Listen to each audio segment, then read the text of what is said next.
ایک وقت آتا ہے جب آپ چیزوں پہ رونا چھوڑ دیتے ہیں، حقیقت کو سمجھ لیتے ہیں، خود کو سنبھال لیتے ہیں اور آپ کو صبر آ جاتا ہے۔ پھر لوگ کہتے ہیں کہ یہ ہمت والا ہے، لیکن کوئی بھی اس ہمت کے پیچھے کی کہانی نہیں پوچھتا کہ یہ ہمت کہاں سے آئی، کیسے آئی۔ کسی کو بھی اس ہمت کے پیچھے چھپے درد کا اندازہ نہیں ہوتا۔ صبر سے پہلے کے آنسو کو کوئی نہیں دیکھ پاتا، کیونکہ ان کی نظر کی گہرائی اتنی نہیں ہوتی۔ ہر نظر آپ کی آنکھوں کے اندر نہیں جا سکتی، ہر آنکھیں نہیں پڑھ سکتی۔ وہ دیکھتے ہیں تو صرف وہی جو انہیں دکھایا جا رہا ہوتا ہے۔ ایک باہمت ہنستا مسکراتا چہرہ کمزوری انسان کو وقتی توڑ دیتی ہے، لیکن مقرر وقت یہی کمزوری آپ کو ایک مضبوط انسان میں تبدیل کر دیتی ہے۔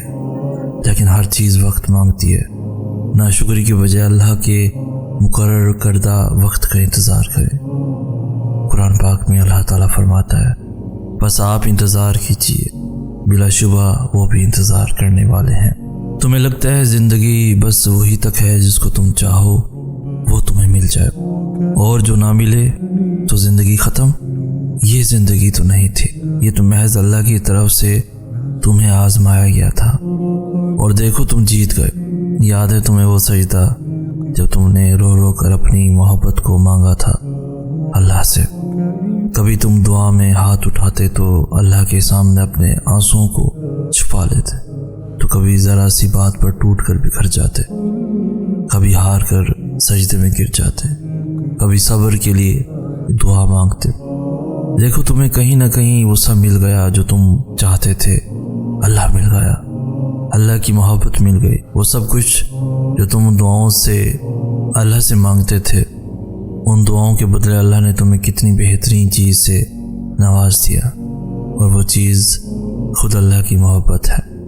وہ سجدہ جو تم کسی اور کے لیے کرتے، اللہ نے تمہیں اس سجدے سے اپنا بنا لیا۔ صبر مل گیا، ان تنہا راتوں کے بدلے بہے گئے آنسوؤں کا سیلا مل گیا۔ تہجد کے سجدے میں رو رو کر اس نے تمہیں سکون دے دیا۔ ہاں، پر تمہیں اللہ نے وہ محبت نہیں دی، کیونکہ وہ تمہارے لیے بہتر تھا ہی نہیں۔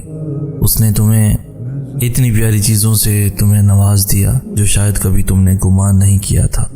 جو جا چکا ہے اس کے پیچھے بھاگنا کیسا، جس نے سمجھا ہی نہیں تمہیں، پھر اس کے لیے تہجد میں آنسو بہانا کیسا۔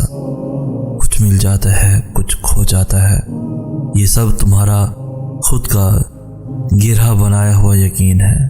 اللہ سے زیادہ تم نے کسی اور کو دی ہیں، پر اس پہ اللہ کو الزام ٹھہرانا کیسا۔ تمہیں پتا تھا اس سفر میں پاؤں نہیں، اکثر دل تھک جایا کرتے ہیں، اور محبت کی راہ میں اکثر دل ٹوٹ جایا کرتے ہیں۔ کیے گئے وعدوں میں اکثر دل بہکایا کرتے ہیں، تو پھر ان سب سے اللہ سے شکوہ کیسا؟ سنبھل جاؤ، ٹھہر جاؤ، آہستہ آہستہ کر کے اللہ تمہارے ہر زخم بھر دے گا، وہاں سے راستے نکالے گا جہاں سے تم نے کبھی سوچا نہ ہوگا۔ وہاں تمہیں ایسے سمیٹے گا جیسے کوئی غم تمہارے قریب نہ آیا ہو۔ اللہ تمہاری برداشت کی طاقت کو نہیں آزماتا، وہ تمہارے ایمان کا امتحان لیتا ہے، اور انہی کا لیتا ہے جن کو اپنا دوست بنانا چاہتا ہے۔ اللہ کو تمہاری برداشت کی حد معلوم ہے، اور اللہ کبھی تمہیں اس حد سے زیادہ غم نہیں دے گا۔ تمہیں لگتا ہے اب ہم تھک گئے ہیں، مگر تھکتا تمہارا ایمان نہیں، بس حوصلہ گھبرا جاتا ہے۔ جب اللہ کن کہتا ہے تو ناممکن ممکن بن جاتا ہے، اور دعائیں مقدر پہ بھاری پڑ جاتی ہیں۔ سکون تو ہمیشہ سے ہمارے پاس ہوتا ہے، لیکن ہم یہ بات تب تک سمجھ نہیں پاتے جب تم اس سکون کو کھو نہیں دیتے۔ تب پتہ چلتا ہے کہ سکون تو صرف اللہ کے ہونے سے تھا، جسے اپنی خواہشات پانے کے چکر میں ہم نے کب کھو دیا پتہ ہی نہیں چلا۔ اور جب یہ بات ریئلائز ہو جائے تو فوراً واپس لوٹ جانا چاہیے، کیونکہ یہ خیال اللہ کی طرف سے تم تک ایمرجنسی الارم بن کر آتا ہے کہ بس بہت بھاگ لیا، اب واپس جانے کا وقت ہے۔ ٹوٹی ہوئی دوستی اللہ سے دوبارہ جوڑ لینے کا وقت ہے، اور پھر جب رب ہی دوست بھی ہو تو ہچکچاہٹ کیسی؟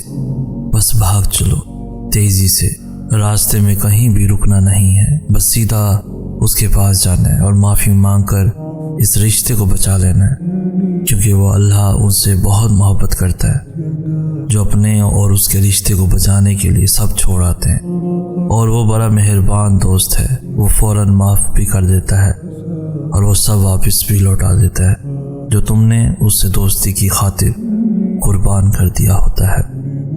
اللہ تمہارے معاملات وہاں سے حل کر دے گا جہاں سے تم نے کبھی تصور بھی نہیں کیا ہوگا۔ زندگی بس تمہارا امتحان ہے، ایسا امتحان جہاں خوشیاں بھی ہیں اور غم بھی، جہاں یقین بھی ہے اور خوف بھی ہے۔ تمہیں لگتا ہے کچھ بھی ٹھیک نہیں ہو رہا، مگر تم نہیں جانتے کہ جو ہو رہا ہے وہی بہتر ہے۔ تم غلطی کر سکتے ہو، مگر جو تمہیں یہاں لایا ہے وہ تمام غلطیوں سے پاک ہے۔ اگر اس نے تم سے بہت کچھ لیا ہے تو بہت کچھ ایسا بھی دیا ہے جس کے تم قابل نہ تھے۔ وہ تمہیں ایسی مشکل گھڑی میں جہاں تمہیں سب کچھ ناممکن نظر آتا ہے لاتا ہی اس لیے ہے تاکہ تم جان سکو یہ سب کچھ نصیب یا وقت نہیں ہوتا۔ کچھ چیزیں بس دعاؤں کی محتاج ہوتی ہیں، پھر فرق نہیں پڑتا کہ دنیا رکاوٹ بنے یا پھر مقدر۔ جب دعا مخلص دلوں سے نکلتی ہے تو یا دعا اس کے حق میں قبول کر لی جاتی ہے یا اس دل کو صبر دے دیا جاتا ہے۔ تمہارا یقین ہی تمہیں زندہ رکھتا ہے، اور جب ساری امیدیں اللہ سے وابستہ کر لی جائیں تو ہار جانے کا ڈر کیسا۔ جو جنگ اللہ کے ساتھ مل کر لڑی جاتی ہے اس میں شکست کبھی نہیں ہوتی۔ جس کا کوئی خیال نہیں کرتا اس کا اللہ خیال رکھتا ہے، اور اس کی آغوش سے بہترین اور محفوظ جگہ تو کوئی بھی نہیں ہو سکتی۔ زندگی کو اپنے مطابق بنانے کی کوشش کرنے والے احمق ہوتے ہیں۔ تم اللہ کے مطابق جینا سیکھ جاؤ، پھر وہ تمہارے مطابق زندگی کو بنا دے گا۔ جو دنیا اپنے آپ میں ہی بکھری ہوئی ہے تمہیں کیسے سمیٹے گی؟ تو تم اس کی طرف لوٹ آؤ جو ایسے سمیٹ لیتا ہے کہ پھر کوئی توڑ نہیں سکتا۔ بس وہی ایک تمہارا ہے، تو تم بھی اس کے بن جاؤ، جگ تمہارا بن جائے گا۔ زندگی ابھی بھی باقی ہے، راہیں بھی نکلیں گی اور بہت سے نئے دروازے بھی کھلیں گے، منزلیں بھی ملیں گی اور موج سے بھی ہوں گے، داستانیں بھی مکمل ہوں گی اور دعائیں بھی قبول کر لی جائیں گی۔ تمہیں وہ سب ملے گا جس کے ملنے کا تم سوچ بھی نہیں سکتے۔ تمہارا اتنا طویل سفر طے کر کے یہاں تک آنا اور صبر کرنا کچھ بھی بے مقصد نہیں ہے۔ تمہیں اس کا صلہ ضرور ملے گا، اور یوں ملے گا کہ تم راضی ہو جاؤ گے اور شکر کرتے نہ تھکو گے۔ اللہ ہر اس آنسو سے واقف ہے جو تم نے مسکراتے ہوئے پلکوں کے پیچھے چھپا لیا تھا۔ وہ ہر اس دعا سے واقف ہے جس کے لیے ہاتھ اٹھاتے ہوئے تمہارا دل تکلیف سے پھٹ رہا تھا۔ وہ ہر اس فریاد سے واقف ہے جسے تم نے تڑپتے ہوئے زبان میں دبا لیا تھا۔ وہ ہر اس صدا سے واقف ہے جب تم نے قرب کے مارے سجدے میں کرتے ہوئے اللہ کو پکارا تھا۔ وہ ان راتوں کی وحشت سے بھی واقف ہے جب سب سو رہے تھے اور تم نے آواز کے خوف سے دردناک چیخ کو ضبط کر کے منہ کو ہاتھوں سے دبا لیا تھا۔